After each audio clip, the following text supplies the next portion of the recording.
Thank you. So, Tom, you're in Crimson Peak. Can you tell us a little bit about your character, please? My character, I play Sir Thomas Sharp, who is a young baronet in the 19th century and a Victorian industrialist, or he wants to be a great industrialist, an inventor, an engineer. He's a very open-hearted, open-minded, curious spirit who, when the film opens, you find him in America looking for investment for a new machine which he thinks is going to revolutionize clay mining and thereby the industry of that kind of thing.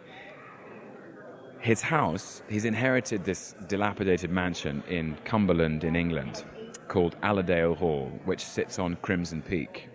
And it's called such because the red clay that the house sits on seeps up through the snow in the winter and it stains the snow red. So it has this slightly foreboding aspect. And that's him really. He's an orphan, and he's the tall, dark stranger who represents an enigmatic mystery for Mia Wasikowska's character at the beginning of the film.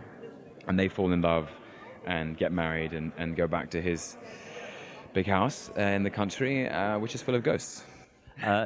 Literal and metaphorical, I assume. So, is this a horror film or a gothic romance? I mean, what sort of genre are we expecting? Yeah, I think it's definitely a gothic romance, which is also very, very, very, very scary. I speak as one who was very scared by it when I watched it, even though I was in it. But that's part of gothic romance. I mean, the literary antecedents of this genre, The Mysteries of Udolpho by Anne Radcliffe or The Castle of Otranto by Horace Walpole, they set up at that time these tropes of that there was always a tall, dark stranger who had a big house that had a sort of magnetic appeal to it, both of them, the man and the house, to a young woman who was innocent and open-minded and curious.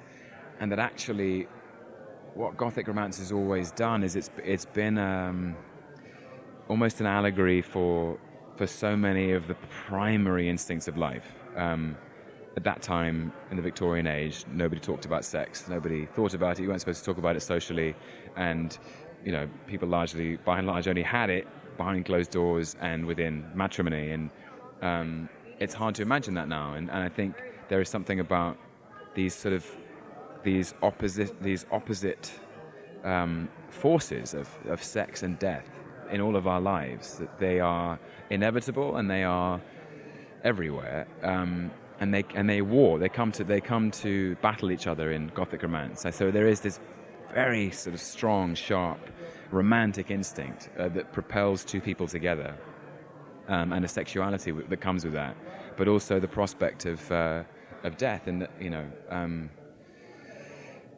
they just seem very contradictory opposites in our lives, and I think gothic romance holds those two in a very beautiful way, and it's one that I know fascinates Guillermo. Tom Hiddleston, thank you very much for your time. I appreciate it. Thanks, Thank you for that. Okay.